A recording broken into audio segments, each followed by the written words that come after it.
Parce que finalement, la délivrance, la vraie, personne n'en veut vraiment. Parce que la délivrance, la vraie, va nous déstabiliser complètement. Elle va faire tomber toutes les normes, tous les acquis, matériels, spirituels. Tout va s'effondrer. La délivrance, c'est pas seulement le fait que ça y est, le Mashiach vient, il apporte la paix, il apporte le bonheur, il apporte l'unité. Le Mashiach sera avant tout un très grand déstabilisateur qui va faire tomber toutes les tours, comme le dit le Zohar. Les tours, ça fait allusion à tous les acquis construits sur des siècles, les acquis matériels, moraux, spirituels. Tout va s'effondrer, toutes les tours vont tomber, disent nos maîtres dans le Zohar. Tout va s'effondrer.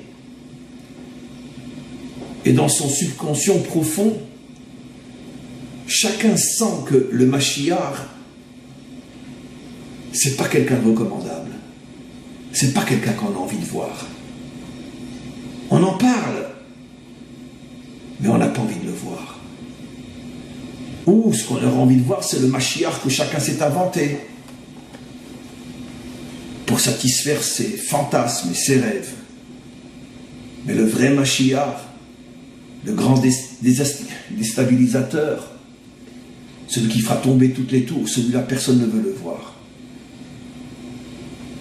Et Rabbi Shimon Bar Yochai, dans le Zohar, dit que dans un premier temps, une grande partie d'Israël se dressera contre lui. Et même s'unira à tous ses ennemis parmi les nations qui voudront sa peau.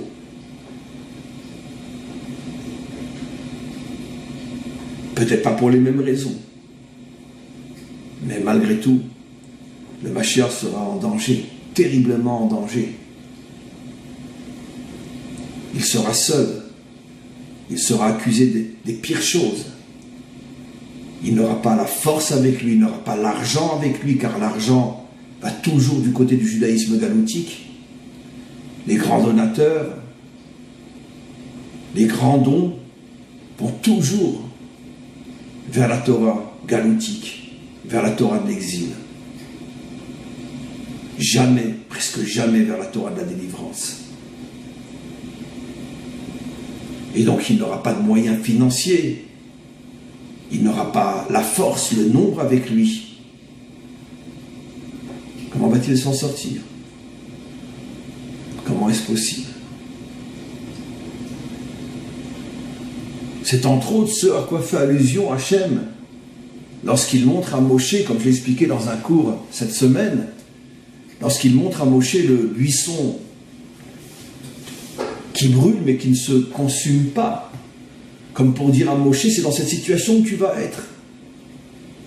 Ça veut dire finalement, je t'expliquais comment est-il possible que tu t'en sortes, de la même manière que comment est-il possible que ce buisson qui brûle ne se consume pas en quelques fractions de secondes. Je ne peux pas te l'expliquer, c'est un miracle.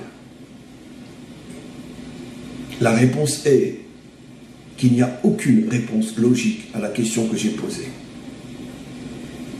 À vision humaine, selon notre logique, notre vraie et bonne logique, le Mashiach n'aura pas la possibilité d'exister plus qu'un milliardième de fraction de seconde. Il se fera descendre tout de suite.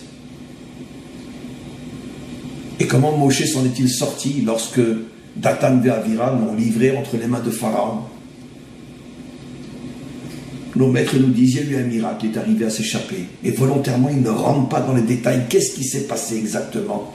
Comment a-t-il pu s'échapper des griffes de la police égyptienne qui le tenait enchaîné et l'amenait vers le poteau d'exécution? Et il y a un miracle. Pourquoi nos maîtres n'expliquent pas plus? Pour nous faire comprendre que c'est au-delà de la raison. Parce que dans l'histoire humaine, regardez mes amis, tous ceux qui ont essayé de faire avancer positivement le monde se sont tous fait exécuter. Il n'y a pas une exception à la règle. Parce qu'ils ont fonctionné d'après la logique du monde. Un homme qui dérange, on le tue. Il n'y a pas une exception à la règle. Alors comment le Mashiach arrivera à s'en sortir? Ben, la seule réponse, c'est qu'il n'y a pas de réponse. Il se passera quelque chose. Mais la raison pour laquelle il n'y a pas de réponse, c'est pour nous faire comprendre qu'à vision humaine, c'est incompréhensible. Vu le tsunami de haine, de lutte contre lui, même à l'intérieur de son propre peuple, il n'y a aucune réponse possible. Comment s'en sortira-t-il? C'est pour ça que nos maîtres nous disent de manière extraordinaire que le Mashiach viendra Be'isach Adarat. C'est-à-dire, il viendra d'une manière qui est complètement, totalement, absolument au-delà de la compréhension humaine. Personne n'arrivera à comprendre, mais comment il a échappé à ces millions, à ces centaines de millions de tentatives d'assassinat? Mais comment a-t-il pu échapper? Il était comme un buisson qu'on a recouvert d'essence, auquel on a mis le feu, et il ne s'est pas consumé. Mais comment c'est possible? Il n'y aura pas de réponse. C'est important de savoir et de comprendre ce que je dis. C'est important de comprendre qu'il n'y a pas de réponse. Pour bien comprendre dans quelle situation le Mashiach se trouvera. Et malgré tout, il réussira. Exactement comme Moshe. Les menteurs s'enferment dans des catégories pour être tranquilles et qu'on leur fiche la paix. L'homme de vérité s'exclut des catégories. Il est roi, il a la malchoute. Mais d'un autre côté, il doit subir énormément de critiques et de pression. C'est pour ça que nos maîtres nous disent que jamais dans toute l'histoire de notre peuple, il y a eu un homme qui a été autant critiqué, autant haï, autant poursuivi que le roi David. Parce que c'était un vrai roi. Il représentait tout le monde en refusant de s'enfermer dans aucune catégorie. C'est ça le roi David. Je dis toujours en plaisantant, mais je ressens tellement ce que je dis. On attend le Mashiach. Mais en vérité, mes amis, on ne l'attend pas. Je vais vous dire quelque chose, comme j'ai souvent dit, et je vous garantis que ce que je dis, c'est la parole d'Hachem. C'est prétentieux, mais je m'en fiche, je le dis. C'est lui qui a peur de se dévoiler. Parce qu'il sait ce qu'il attend. Parce que quand il va se dévoiler, il sera quoi le Mashiach?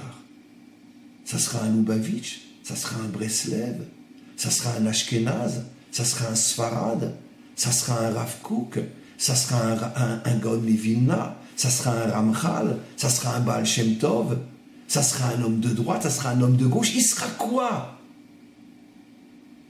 Et comme le monde, ce ne sont que des catégories, et ne parlons pas des nations, ça sera un Français, ça sera un Américain, ça sera un Russe, ça sera un Chinois. Ça sera quoi? Eh bien, il sera tout le monde sans être personne. Dans un premier temps, il aura le monde entier contre lui. Et la grande majorité des Juifs contre lui aussi. La grande majorité des Juifs seront contre le Mashiach quand il va se dévoiler. Bien évidemment. Parce qu'il refusera de s'associer à qui que ce soit et à quoi que ce soit. Je représente tout le monde, mais je ne suis avec personne. Et c'est pour ça qu'il n'arrive pas à se dévoiler. Parce qu'il sait qu'il doit se préparer à devenir comme des fondations, à être extrêmement solide, car tout le monde va essayer de l'écraser. Et c'est pour ça que c'est très très très dur pour lui de se dévoiler. C'est pratiquement impossible. Si Dieu ne l'aide pas, même Mashiach qu'il est, il n'aura pas la force de tenir tous les complots mondiaux qui vont s'abattre contre lui en commençant par son propre peuple. Dans un premier temps, bien sûr, jusqu'à ce qu'il arrive à transmettre sa sagesse au monde entier, tout le monde comprendra que c'est lui qui avait raison. Qu'il faut être tout sans être quoi que ce soit. Mais c'est pas évident. C'est pas évident. Le Mashiach ne sera pas au départ un grand qui va venir de l'extérieur. Ça ne sera pas quelqu'un qui, dès le départ, on va s'apercevoir, waouh, il est immense, waouh, c'est le plus grand de tous. Le Mashiach sera quelqu'un qui va venir de tout en bas, qui va pousser du bas. Quelqu'un qui, au départ, sera complètement insignifiant, qui fera entièrement partie du peuple et qui viendra peut-être des parties les plus basses du peuple. Quelqu'un qui, pendant des années, va passer tout à fait inaperçu. Et même lorsqu'il va commencer à être connu, bon, très bien, mais pas plus. Au fur et à mesure, il va grandir, waouh, très très très bien, mais pas plus. Jusqu'au jour où finalement tout le monde se rendra compte que c'était lui. Mais pourquoi il vient d'en bas et du plus bas des bas? C'est ça la grotte. Il ne vient pas de la surface de la terre, il vient du profondeur de la terre. Il vient de la grotte, pourquoi? Parce qu'il veut amener avec lui la lumière de tout Israël. Pour que cette fois-ci, ça ne soit pas seulement un juste qui va inspirer, mais tout Israël qui va s'inspirer lui-même. Le Mashiach portera la lumière de tout Israël. Parce que lui-même vient de tout Israël. Et n'est pas un saint, un juste, qui vient d'en haut, qui vient du ciel, et qui n'a pas de lien vraiment avec la populace, avec le peuple, avec les simples, avec les ignorants, avec les matérialistes, les non spirituels. Le Mashiach viendra de ce monde lui-même. Il aura dans sa nature beaucoup de facettes très matérialistes, très terrestres, très populaires, très peuple. Mais il va savoir comment découvrir et dévoiler la lumière cachée au plus profond de ce peuple. La faire jaillir, la transformer en feu dévorant qui sauvera l'humanité tout entière. Comme on le sait, il est dit au sujet du Messie, du Mashiach, il posera ses pieds sur le mont des Oliviers. Il posera ses pieds parce que justement, tout le but de la délivrance est précisément de libérer les aspects les plus bas, les plus terrestres, les plus matériels de ce monde, représentés dans le corps humain par le pied, car comme on le sait, le pied est la seule partie du corps qui est en contact, qui est en relation avec la terre, avec le monde matériel. Cela fait allusion au fait que les temps de la délivrance seront des temps où le monde se sera extrêmement matérialisé, le monde sera devenu un pied, d'où l'expression française extraordinaire qui est un des signes les plus fabuleux de ce que c'est le maître du monde qui dirige son monde et qui met dans la bouche des hommes tous les signes qui permettent au véritable maître d'Israël de décrypter, de comprendre où nous sommes. L'expression française « je prends mon pied », qui est une expression moderne, qui est en vérité une expression qui a été imposée par le maître du monde pour faire comprendre au maître d'Israël que nous sommes véritablement dans les générations pieds, les générations qui précèdent la venue du Mashiach. Et donc le pied, encore une fois, fait allusion à la matérialité, fait allusion aux dernières générations qui n'auront pour Dieu que la matière, la technologie et tout ce qui est complètement enfermé à l'intérieur de la nature, en étant dans un état de déconnexion totale avec la vraie spiritualité et la vraie connexion à Dieu. Au niveau du personnage, le Mashiach, j'ai déjà commencé à l'expliquer. Ça ne sera pas quelqu'un qui va venir d'un endroit où tout le monde l'attend. Ça ne sera pas le grand maître que tout le monde connaît, que tout le monde adule, le grand tzaddik, le grand juste, le grand saint, que tout le monde dit « waouh, waouh, waouh, waouh, waouh ». Non.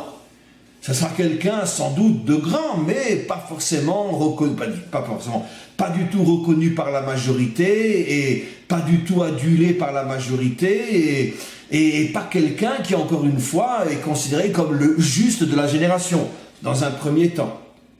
Maintenant, ça c'est au niveau du personnage. Maintenant, nos maîtres vont beaucoup plus loin. Le Hachem lui-même cachera au Mashiach lui-même. Pendant des décennies, il lui cachera qu'il est le Mashiach, il ne le saura même pas. Juste Au moment où Hachem comprendra que maintenant, ça y est, le processus est irréversible, à ce moment-là, Hachem dévoilera au Mashiach qu'il est le Mashiach lui-même. Mais lui-même ne le sera pas. Pendant des décennies, il œuvrera, il fera des choses très très bien sans doute, mais pas forcément plus extraordinaires que de nombreux autres. Tout ça pour le laisser cacher. Et juste quand Hachem sentira que ça y est, le moment est propice, à ce moment-là, il lui enverra une prophétie, un dévoilement spirituel qui lui permettra de comprendre qu'il est le Mashiach. Et là, bien sûr, il agira d'une manière beaucoup plus visible. Le Mashiach sera un véritable guerrier, comme le roi David. Le Mashiach va devoir se battre, parce qu'on ne peut pas changer ce monde avec des roses et avec des sourires et avec de belles paroles. Non. Comme j'ai déjà expliqué d'une manière ironique, vous croyez que la mafia colombienne ou mexicaine et tous les dirigeants et toute la corruption de ce monde et toutes les banques et toutes les saletés qu'il y a dans ce monde vont se laisser impressionner par les sourires gentils du Mashiach? Non. Le mal ne connaît qu'un seul langage, celui de la force. C'est le seul langage qu'il connaît et c'est le seul langage qu'il respecte. C'est pour ça que David n'allait pas avec un sourire se battre contre les Philistins ou contre je ne sais qui. Il allait avec une épée et il était un guerrier féroce. Le Mashiach sera un guerrier féroce, oui, féroce. Mais Rabbi Nachman explique. Mais d'où va-t-il avoir la force de se battre contre le mal du monde entier? Toutes les mafias de ce monde, toutes les banques de ce monde, toute la corruption de ce monde, toute la pourriture des riches de ce monde qui domine ce monde et qui nous transforme en esclaves, tous les complots politiques et tout ce qui se cache derrière l'écran qu'on ne verra jamais, derrière les journaux qui ne nous parleront jamais de ceux qui véritablement dirigent le monde. Comment peut-il se battre contre une telle force? C'est impossible. C'est pour ça que Rabbi Nachman nous révèle, oui, c'est possible, à la seule et unique condition qu'il puise ses forces d'un monde qui est au-dessus d'une autre. Et ceci par le biais de la prière. Parce qu'effectivement, aucun homme ne peut arriver à bout de tout le mal qu'il y a dans ce monde en utilisant uniquement les forces de ce monde. C'est impossible. Il faut pour ça que tu sois un surhomme. C'est-à-dire que tu sois un homme qui a des forces qui ne sont pas de ce monde. Et pour avoir ces forces qui ne sont pas de ce monde, tu dois être un homme de prière. Un homme dont la prière est le nez, c'est ta respiration, c'est ta vie. Tu n'es que prière. C'est exactement ce que dit le roi David, le plus grand de tous les guerriers de toute l'histoire humaine. Il dira dans les psaumes « Vehani tefila », comme j'ai déjà expliqué. Il ne dit pas « je prie », il dit « je suis prière ». Tout mon être est prière. Et c'est pour ça qu'il a reçu des forces inimaginables qui ont fait de lui ce qu'il est devenu. À combien plus forte raison le Mashiach? Parce que David, avec toute la puissance qu'il avait, ne s'est battu que contre les ennemis qui entouraient son pays. Le Mashiach va devoir se battre contre le mal entier du monde entier et arriver à le vaincre. Et donc ça va être un homme de prière comme on n'a encore jamais vu dans toute l'histoire humaine. Kemo shekatuv, et il est dit au sujet du Mashiach, ve'aricho beyirat Hashem. Sa respiration, ça sera la crainte d'Hachem. Ça veut dire qu'il aura un tel attachement à Hachem, il sera tellement connecté au maître du monde, que sa respiration transpirera sa crainte et son attachement à Hachem. Quand on verra le Mashiach, c'est comme si, j'ose dire, on voyait Hachem. Parce qu'il transmettra, il transpirera, il dévoilera une telle connexion à Hachem que quand on le verra, on ne verra pas un homme comme vous et moi. On verra l'épée d'Hachem qui agit dans ce monde contre tout le mal du monde. Vezeu bechinat chotem, Rabbi Nachman revient et explique. Et c'est ça le sens du nez qui est la prière. Vezeu ikar klizaino, il répète, et ça sera l'arme essentielle du Mashiach, kemo shekatuv, et c'est ce qui est dit dans un autre verset, becharbi ou bekashti, quand Yaakov dira à ses enfants, toutes les guerres que j'ai menées, je les ai menées avec mon épée et avec mon arc. Or, on n'a jamais vu dans toute l'histoire de Yaakov que Yaakov se bat avec une épée ou se bat avec un arc. Alors, c'est quoi son épée et c'est quoi son arc? Piresh Rashi. Rashi explique. Tefila ou Bakasha. Ce sont toutes les prières, comme on a vu avant de rencontrer Yaakov, Esav, que Yaakov se met à prier, que toutes les prières que Yaakov a fait sont ce que lui appelle mon épée et mon arc. C'est-à-dire il a compris que pour pouvoir avoir une force réelle dans ce monde, il faut que tu puisses des forces d'un autre monde. Et c'est pour ça qu'il ose dire que finalement, mon épée véritable, mon arc véritable, c'est ma prière. Que Moshe Katouv, et c'est pour ça qu'il est dit dans un autre verset, Lo bekashti eftar, be Elohim ilalnu, bechinat teilati echet amlar. C'est pour ça qu'il est dit dans un autre verset que les guerriers, les vrais guerriers d'Israël disaient, je n'ai pas confiance en mon épée, mais ma confiance, elle est en Hachem. Mais alors, si ta confiance, elle est en Hachem, alors pourquoi tu as besoin d'une épée? Comme malheureusement, dans notre peuple et dans beaucoup de peuples, il y a encore toute une partie de soi-disant religieux qui n'ont strictement rien compris à la Torah et qui s'imaginent que simplement en étudiant la Torah ou en priant, on va arriver à vaincre tous nos ennemis, les Iraniens, les Syriens et tout le reste. Et malheureusement, ils n'ont strictement rien compris à la Torah. Non! Un guerrier qui a une épée à la main, lui peut dire « Je n'ai pas confiance uniquement dans mon épée ». Ça veut dire « Oui, je me bats avec mon épée, mais je sais que ma force me vient d'Hachem ».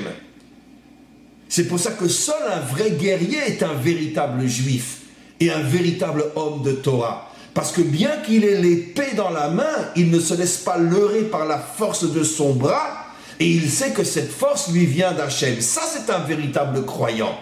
Mais celui qui est caché derrière ses livres et qui ne fait qu'étudier ou que prier, et qui s'imagine que c'est ce qui va vaincre ses ennemis, celui-là est tout simplement un curé dans une église, un point c'est tout. Non, un vrai juif, c'est le roi David. C'est-à-dire, j'ai une épée, j'ai un cheval, mais malgré tout, je ne me laisse pas leurrer par ma force. Je ne laisse pas l'orgueil prendre le dessus sur moi. Je m'annule devant Hachem malgré la puissance de mon bras, car je sais que la puissance de mon bras n'est que la volonté d'Hachem. Et que sans Hachem, je n'aurais gagné aucune guerre. Ça, c'est le véritable homme de Torah. Ça, c'est le véritable croyant.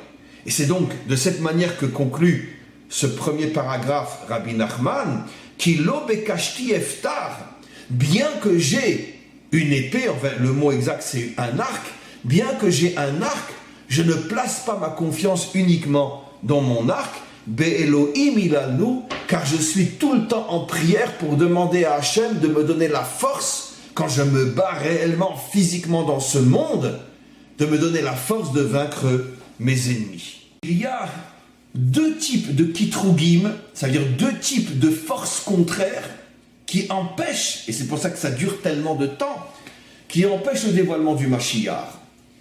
Il y a d'abord en bas, dans ce monde, tous les intérêts politiques, économiques, financiers, tous les intérêts des méchants qui dirigent et qui dominent le monde depuis que le monde est monde. Que ce soit sur le plan de la mafia, oui, de la mafia colombienne, la mafia russe, la mafia même la mafia israélienne, peu importe. Toutes les mafias qu'il y a dans le monde qui brassent des milliards et des milliards, et c'est sûr que la vue du Mashiach, c'est la fin de toute leur activité de mafionnaire. Bien sûr, il n'y a pas que, il y a tous les pouvoirs militaires, les pouvoirs dictatoriaux, les pouvoirs financiers, les pouvoirs politiques, toutes les éminences grises qu'il y a dans ce monde. Ça touche quand même malgré tout des millions de personnes. Ce n'est pas des milliards, mais c'est sans doute des millions si on met ensemble toutes les forces du mal dans ce monde. Mais c'est évident qu'ils ne vont pas applaudir quand le Mashiach va venir. Qui c'est qui est tellement idiot pour croire une chose pareille?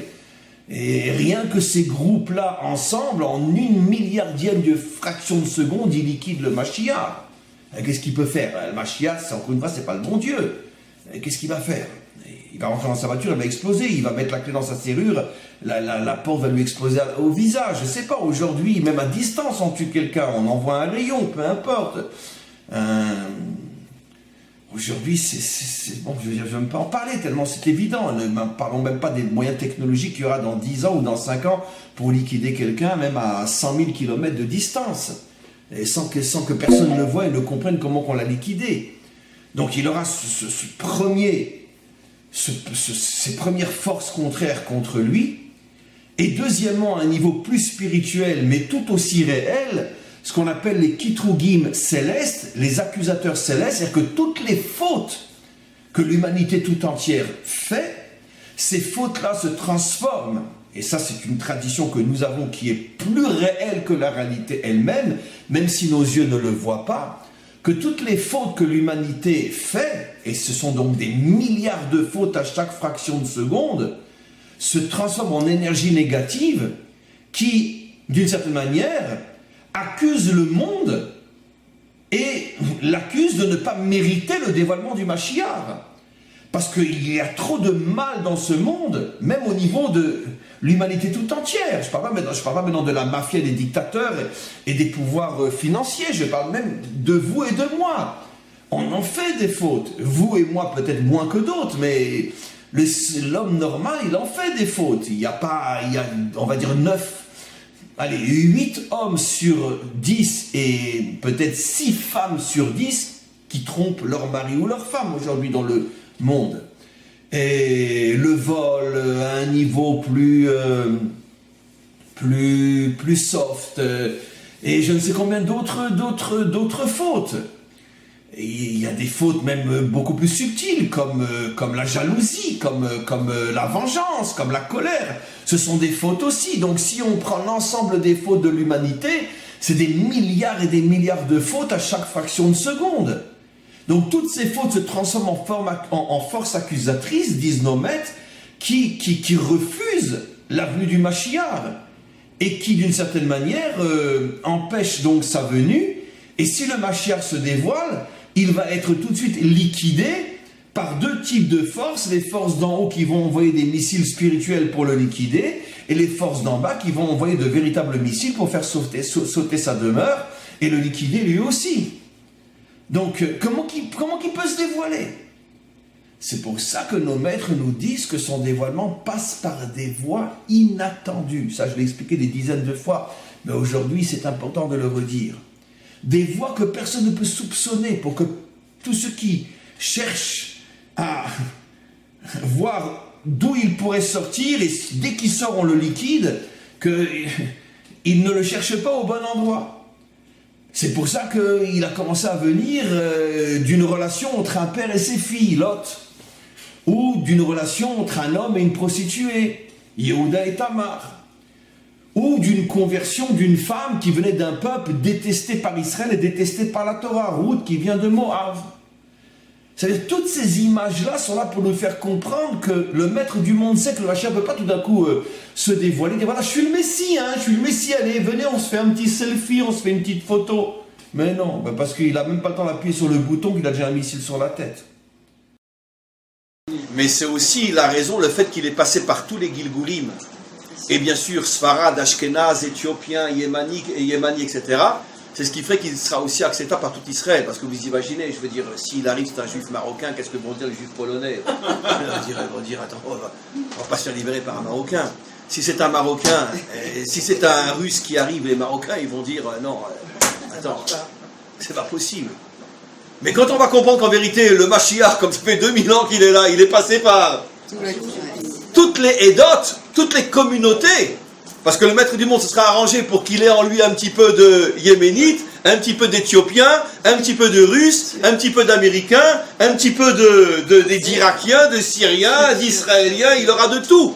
Ça veut dire que ça va être une personnalité qui englobera en vérité toutes les facettes d'Israël. Au moment où il va se dévoiler, expliquent nos maîtres, tous ces Gilgulim vont se dévoiler. C'est-à-dire que tout ce qu'il a en lui, quand nous, on est aussi tous des Gilgulim, bien évidemment, aucun d'entre nous est une âme nouvelle qui n'est descendue que dans ce monde. On a déjà tous certainement des siècles derrière nous. Mais dans chaque Gilgul, notre mémoire est complètement coupée, on ne sait pas d'où on vient. On ne sait pas d'où on vient. Par exemple, quand je dis toujours à titre d'exemple, puisque bon, je ne sais pas pourquoi je pense à ça, un converti, c'est évident que si sa mémoire remontait jusqu'au plus lointain de son histoire, ben il se verrait petite Déborah qui avec une maman Sarah. Parce que tu ne peux te convertir que si tu as été juif un jour. Car un non-juif ne peut pas se convertir. Donc si tu te convertis, c'est que tu as été juif. Seulement tu as un enfant qui a été volé et qui a été rentré dans un couvent et qui a été éduqué comme un non-juif et puis qui s'est marié avec un non-juif ou une non-juive et puis après, 4-5 générations après, ben, cette âme veut revenir chez elle. Donc nous, on n'a pas la mémoire d'où on vient. Mais le Hari Akadosh révèle que quand le Mashiach va se dévoiler, lui, dans chaque génération, ne sait pas forcément d'où il vient. Mais quand il va se dévoiler, toute sa mémoire de 2000 ans va refaire surface. Il va se rappeler tous ses Gilgulim, tous les endroits où il a vécu, où il a été. Ce qui veut dire, et pourquoi? Pour lui donner justement un caractère qui englobera tout Israël. Parce que tout le monde comprend, et c'est évident, qu'un juif russe ne peut pas avoir un langage qui englobe un juif venu du Yémen ou un juif venu d'Irak. C'est évident. Tout le monde comprend qu'un juif venu d'Irak ou d'Iran ne peut pas avoir un langage qui sensibilise un juif qui vient des États-Unis ou qui vient de Russie. C'est impossible. Parce que la tradition est différente, le tempérament est différent. Donc il va falloir que Hachem nous donne quelqu'un qui a un caractère dans lequel chacun va pouvoir se retrouver. Oh, il est sensible comme les Yémanites, ouais, mais il parle le yiddish comme les Russes, hein. Ouais, mais il mange le couscous comme les Marocains. Alors, tout le monde va se retrouver, on va dire, il est à nous celui-là. Le problème, c'est savoir qui va être son âne. Ça, c'est le grand problème. Qui va être son âne? Mais je plaisante pas, mais ça serait un mérite incroyable d'être âne du Mashiach. Mais vous voyez que je plaisante? Je n'ai jamais sorti un mot de ma bouche qui n'a pas une trace quelque part dans nos textes. Pourquoi je dis ça? Pourquoi? Parce que le grand Rav Yosef, l'un des plus grands Amoras du Talmud, un des plus grands maîtres du Talmud, disait, quand le Mashiach viendra, excusez-moi, c'est pas de moi, hein, que j'ai le mérite de pouvoir m'asseoir à l'ombre du crottin de son âne. À l'ombre du crottin de son âne. Pour ça, ça va dire très très bon, hein. Rav Yosef disait, Alvaï, qu'on me laisse la possibilité de m'asseoir à l'ombre du crottin de son âne. Alors quand je dis qui sera son âne, moi si on me demande, je suis pas payé pour. Hein. Le Mashiach sera tout, absolument tout, sauf ce que malheureusement sont tous les dirigeants, c'est-à-dire d'une certaine manière des gens qui acceptent que finalement on les considère comme des rois. C'est vrai malheureusement partout. Il y a de minuscules exceptions dans l'histoire, de vrais grands qui ont tout fait pour qu'ils ne soient pas transformés en culte de l'homme, mais c'est très très rare. Même s'ils ne cherchent pas véritablement à devenir des grands, respectés, honorés, gourous et tout ce que vous voulez, malheureusement, même s'ils ne le cherchent pas, ils n'empêchent pas non plus que ça se produise. On le voit malheureusement dans toutes les générations, jusqu'en dans notre génération, combien de grands ont été transformés en demi-dieux ou en messie ou je ne sais quoi, et n'ont pas vraiment agi pour empêcher que cela se passe. Le seul qui fera tout pour être transparent, pour être invisible, parce que son seul et unique but sera de dévoiler le maître du monde comme roi de ce monde. Il sera transparent, il sera invisible, alors que ce sera le plus puissant de tous les hommes qui auront vécu depuis la création du monde, puisque c'est lui qui va amener la réparation du monde, c'est lui qui va amener la délivrance. Et malgré tout, il sera absent. Et je vous le dis, et on le verra, le Mashiach sera tout sauf un crétin qui s'assoit sur un trône avec une couronne sur la tête et que tout le monde vient et lui dise « Messie, Messie, Messie, Messie ». Il dira « Mais non, c'est pas moi, c'est lui ». Il sera entièrement transparent. Il se battra de toutes ses forces pour qu'on n'en fasse pas un nouveau rabbi, un nouveau gourou, un nouveau demi-dieu ou comme chez beaucoup, le fils de Dieu. Il fera tout pour se battre contre ça. Il ne laissera pas les hommes le transformer en modèle devant lequel tout le monde se prosterne. Comme c'est malheureusement le cas de pratiquement tous les grands dans toutes les générations et malheureusement chez nous aussi, même dans le monde des gens bien. Ils sont transformés en demi-dieux. Lui empêchera ça.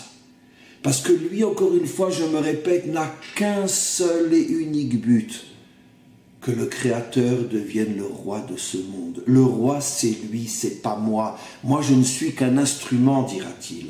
Je ne suis qu'un instrument, fichez-moi la paix, arrêtez d'honorer le marteau, la scie, le clou, comme je donne toujours cet exemple.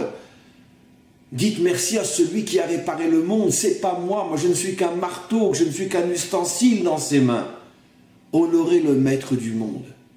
Et c'est pour ça que, enfin, au moment de la délivrance, Bayom Aoui Hashem Echad, Ushmo Echad, il sera un et son nom sera un. On ne parlera plus d'homme, on ne parlera que de lui, que de Hachem. On dira plus le rabbi un tel, le tzaddik un tel, le si un tel, il n'y aura que Hachem. Et c'est pour ça que malheureusement, malgré tous les grands que nous avons eus jusqu'à aujourd'hui, aucun n'est arrivé à amener la délivrance, parce que personne n'est arrivé à être ce point transparent que finalement c'est plus lui qu'on voit, c'est le maître du monde. Ils ont tous fait malheureusement plus ou moins écran, au point que les hommes ont commencé à les vénérer eux. Et tout ce que tu donnes comme vénération à un homme, eh ben, tu le prends et tu l'enlèves à Hachem. Et c'est pour ça que la délivrance n'est jamais venue. Maintenant, on comprend pourquoi le texte nous dit qu'une pierre sortira, mais il n'y a pas une main derrière. Parce que même si c'est sûr que le Mashiach va agir énormément, mais il le fera avec un tel désintéressement, une telle transparence, une telle inexistence. Il sera tellement effacé que personne finalement ne le verra. On ne verra que le maître du monde. Il sera le miroir, le reflet du maître du monde. C'est ça ce que nous attendons. Enfin un homme qui redevient un homme véritable, qui arrête de se faire prendre ou de se laisser prendre pour un demi-bon Dieu. Le tzaddik, le rabbi, le ci, le ça, arrêtez, arrêtez, arrêtez. Il n'y a qu'un seul être qui mérite nos louanges, le maître du monde.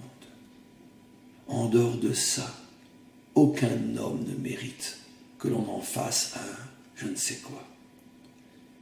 Aucun homme. Et le premier qui nous enseignera ça sera le Mashiach. C'est pour ça, encore une fois, que le verset refuse de dire qu'il y a une main derrière la pierre, comme pour nous montrer que le Mashiach sera inexistant, on ne le verra même pas. Il fera tout et on ne verra rien. Et je vous assure qu'une fois qu'il aura terminé de reconstruire le monde et que enfin Hachem sera reconnu roi par tous les peuples, le Mashiach disparaîtra comme s'il n'avait jamais existé. Tout le monde le cherchera. Où il est, où il est, où il est. Il disparaîtra. Pour ne pas s'interposer entre le monde et Hachem, comme malheureusement l'ont fait consciemment ou non pratiquement tous les dirigeants, même spirituels, de toute l'histoire du monde, et malheureusement dans notre peuple aussi. Les dirigeants spirituels d'Israël, qu'ils soient des maîtres, qu'ils soient même des prophètes, brillent et construisent notre peuple et notre histoire essentiellement par la parole, par l'enseignement. Ce sont des gens qui étudient. En ce qui concerne les prophètes, des gens qui ont des révélations, mais qui sont au départ bien sûr des grands maîtres, et qui vont transmettre des enseignements, soit des enseignements de maîtres, soit une transmission prophétique. Mais leur rôle est essentiellement au niveau de la parole. Le Messie, c'est tout, absolument tout, fondamentalement tout le contraire. Le Messie n'est pas un parleur. Le Messie n'est pas un maître. Le Messie n'est pas un prophète. Le Messie est un réalisateur. C'est un homme d'action. C'est un homme qui fait. C'est un homme qui transforme. C'est un homme au sujet duquel on pourra dire qu'il est le Messie après qu'il aura terminé ou pratiquement terminé son travail, changer le monde. Je le dis avec force parce qu'il est temps une fois pour toutes que l'on arrête ce charlatanisme, cette fumisterie de n'importe quel crétin qui a un petit peu étudié la Kabbalah, on va le prendre pour le Messie, ou pire encore, il va dire de lui-même qu'il est le Messie. Le Messie ne se fera pas reconnaître ni par ce qu'il dévoilera, ni par ses enseignements, ni même par des enseignements fabuleux. Le Messie se fera reconnaître par une action concrète dans le monde, dans l'histoire, dans le domaine de la politique, dans le domaine social, dans le domaine économique, dans le domaine des peuples et des nations. Il amènera la paix dans le monde, il amènera l'unité dans le monde. Il chassera et détruira tout ce qu'il y a de mal et de mauvais dans le monde. Et après qu'il aura réalisé ce qu'il aura réalisé, alors on dira, c'était le Messie. Lui n'aura même pas besoin de révéler qu'il est le Messie. Parce que ses actions, ses réalisations seront la preuve qui feront que le monde entier dira de lui, il était, même au passé le Messie, puisque on le découvrira après que tout a été, ou presque tout, réalisé. Je répète ce que je dis. À partir du moment où un homme, aussi grand soit-il, vient et nous dit, avant d'avoir commencé à changer le monde autrement que par la parole, je parle par l'action. Dès que se lève quelqu'un, aussi grand soit-il au niveau de ses enseignements, et qui nous dit, je suis le Messie, tu es un crétin, tu es un imbécile, tu es un menteur, tu es un falsificateur, tu es un charlatan, tu n'es rien du tout. Mets-toi au travail, change le monde, et après on parlera. Mais tes enseignements, aussi beaux soient-ils, tes livres aussi profonds soient-ils, tes prophéties aussi fabuleuses soient-elles, ne font pas de toi un Messie. Je donne un exemple concret. Vous savez combien dans mes cours je parle du Ari Akadosh. Viendrait le Ari Akadosh devant moi, que je ne connais pas. Il commence à m'enseigner ce qu'il sait. C'est évident que je vais m'évanouir de bonheur et m'évanouir de stupeur et m'évanouir de ne pas pouvoir supporter la puissance de ses enseignements. Je vais tout de suite reconnaître qu'il s'agit d'un géant plus géant que les géants. Mais s'il rajoute « je suis le Messie », je lui dirai « va aux toilettes, je tire la chasse ». Pourquoi? Parce que ce n'est pas la puissance et la grandeur de tes enseignements qui font de toi un Messie. C'est ton action. Est-ce que tu as changé le monde? Est-ce que tu as pu lutter, te battre et vaincre le mal? Est-ce qu'il y a moins de méchanceté, d'horreur et de cruauté dans ce monde? Non! Alors tu es un maître, mais tu n'es pas le Messie. Tu es un maître, mais tu n'es pas le Messie. Viens devant moi Rachi, viens devant moi un prophète. Viens devant moi le plus grand des prophètes. Viens devant moi Moïse. Et Moïse me dit, je suis le Messie. Je lui dirai, je suis désolé, monsieur. Mais avec ce qui se passe dans le monde, avec ce qui s'est passé encore il y a quelques jours, en Syrie, avec ce qui se passe partout dans le monde, les horreurs, la débauche, l'idolâtrie, le mensonge, l'obscurité. Non, le Messie n'a pas encore le droit de dire qu'il est le Messie, qu'il se mette d'abord au travail et après on verra. Tous les charlatans juifs, car la plupart étaient juifs, qui ont pourri le monde avec leurs mensonges, le serpent, Jésus, Shabtai Tzvi et combien d'autres, parce qu'ils se sont permis de parler du Messie avant d'avoir commencé à réaliser quoi que ce soit. Jésus était le Messie. Le monde n'a jamais été aussi gravement malade, aussi méchant que depuis l'époque de Jésus. Il est le Messie. Jusqu'à quand va-t-on succomber à cette folie, à cette maladie messianique, que n'importe quel crétin qui vient et qui connaît un petit peu et qui nous impressionne par son savoir, on en fait un Messie. Ça suffit, c'est insupportable. C'est la pire des maladies jamais rencontrées dans l'histoire humaine, le Messie et le messianisme. Donc cet homme qui soi-disant se dévoile aujourd'hui à Ashdod est un charlatan une fois de plus. Il n'est pas plus le Messie que mes chaussettes le sont. C'est peut-être un homme qui sait, qui connaît, un bon enseignant, qui connaît les secrets de la Kabbalah. Mais on n'en a strictement rien à faire, parce que ce n'est pas le savoir qui nous sauvera, c'est l'action. Plus encore, supposons même que demain viendrait un homme qui ferait devant mes yeux des miracles extraordinaires. Et il me dit, je suis un envoyé de Dieu, ça ne me dérange pas, si les miracles sont apparemment authentiques. S'il rajoute le mot « je suis le Messie », je lui dis « va aux toilettes et tire la chasse ». Pourquoi?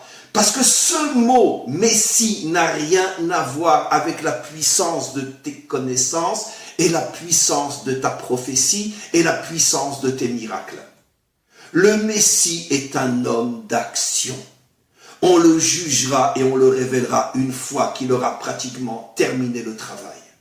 Je pense que le message est clair. Je demande à tous mes amis, à tous mes élèves, à tous ceux qui ont encore un minimum d'âme en eux et un minimum d'intelligence en eux, d'arrêter d'être impressionnés par n'importe quelle crétinerie que l'on vend dans les places publiques et qui parle de je ne sais qui et de n'importe quoi et n'importe comment. Quand le Messie aura sauvé le monde, à ce moment-là, on sera en droit de dire « Il est le Messie ». Et il n'aura même pas besoin de le dire, car ça sera tellement évident vu le travail colossal qu'il aura réalisé. Alors comment on va repérer, comment on va savoir, comment on va reconnaître le vrai Messie? Ben, le vrai Messie, il sera très différent des faux. Il ne va pas essayer de séduire avec des vitrines enguirlandées, des vitrines de Noël, des lumières partout. Non. Son langage sera le langage de la vérité. Et la vérité, ce n'est pas forcément ce qui est séduisant. Je répète, car je viens de donner la clé de la délivrance. Une vraie vérité, elle n'est pas forcément séduisante. Elle n'est pas forcément attirante. C'est pas un beau fruit que tout le monde regarde. La vraie vérité, on peut passer à côté sans même la voir. Parce que l'authenticité, ce n'est pas de l'artifice. L'authenticité n'est jamais maquillée, elle n'est jamais parfumée, et elle n'attire jamais, du moins dans un premier temps, elle n'attire jamais la majorité. Ça, c'est la vraie vérité. Le Mashiach sera un homme simple, qui viendra de nulle part et qui ne ressemblera à personne. Il ne viendra pas de l'élite thoraïque d'Israël. Ça ne sera pas le tzaddik que tout le monde connaissait déjà et que tout le monde attendait. Alors quand c'est que tu te dévoiles, quand c'est que tu te dévoiles. Non. Il ne viendra pas sur un cheval en or. Il viendra sur un âne. Oui, sur un âne. Dans la simplicité la plus totale. On ne saura pas d'où il vient, qui il est, à quel clan il appartient, quel est son maître, qu'est-ce qu'il est, de quoi il se réclame, quelles sont ses références. Il sera tout et rien en même temps. La simplicité, un homme sur un âne. Pas attirant du tout. Personne n'aura envie de le suivre. Mais nous, on pensait que tu allais être un tel ou un tel. Celui dont le monde entier parle. C'est quoi ça? Ça, c'est le Messie? C'est le Mashiach? Sur un âne? Quoi, c'est ça qu'on attendait? Mais non, mais nous, on veut du feu d'artifice. Nous, on veut le plus beau fruit, du plus bel arbre. Non. Quand Dieu s'est révélé à Moshe, c'était dans un petit buisson. Moshe lui-même s'est étonné, disent nos maîtres, mais enfin, maître du monde, le monde entier est à toi, tu ne peux pas te manifester dans un arbre extraordinaire. Et pourquoi sur le mont Sinaï? Nos maîtres disent que c'était une petite colline, la plus petite de toutes les montagnes qu'il y avait dans le Sinaï. Parce que le bon Dieu, c'est un vrai bon Dieu. Il est authentique. Il ne cherche pas la grandeur. Il cherche la simplicité, l'authenticité. C'est pour ça que le Mashiach, dans un premier temps, quand il va se dévoiler, mais personne ne va faire attention à lui. Personne ne va l'accepter, personne ne va le reconnaître. Il n'est pas séduisant, son idéologie, elle n'attire pas. C'est sûr que c'est plus facile de dire « Waouh, cet arbre est le plus beau » que de dire « Cet arbre est interdit ». C'est la raison pour laquelle le Nachash était plus fort qu'Hachem. Hachem dit « L'arbre est interdit ». Le Nachash dit « Mais non, c'est le plus beau, le plus fort de tous ». Lequel des deux est le plus séduisant? Celui qui te dit « Ne mange pas » ou celui qui te dit « Mange, tu vas recevoir des forces, des lumières incroyables ». Et donc c'est comme ça qu'on reconnaîtra le vrai Messie. Ça sera un homme sans artifice, sans vitrine, sans gros moyens, sans nom particulier. La simplicité absolue, c'est-à-dire l'authenticité véritable. Bon, allez, qu'il se révèle déjà. C'est sûr que ce sera très très très dur, parce qu'il aura tout le monde contre lui. Parce qu'il viendra d'un endroit où personne n'imaginait qu'il pourrait sortir. La déception sera énorme. Ah, on pensait que c'était un tel, on pensait que c'était un tel. Mais pas ce plouc-là. Ouais. La Torah nous a déjà tout expliqué. Plus c'est séduisant, plus c'est grand, plus c'est lumineux, plus c'est waouh, plus c'est des milliards qui le suivent, et plus tu peux être sûr que c'est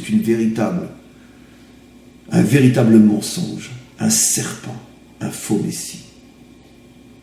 Celui qui est tout seul, celui qu'on a du mal à suivre, celui qu'on a du mal à accepter, c'est celui-là le vrai messie.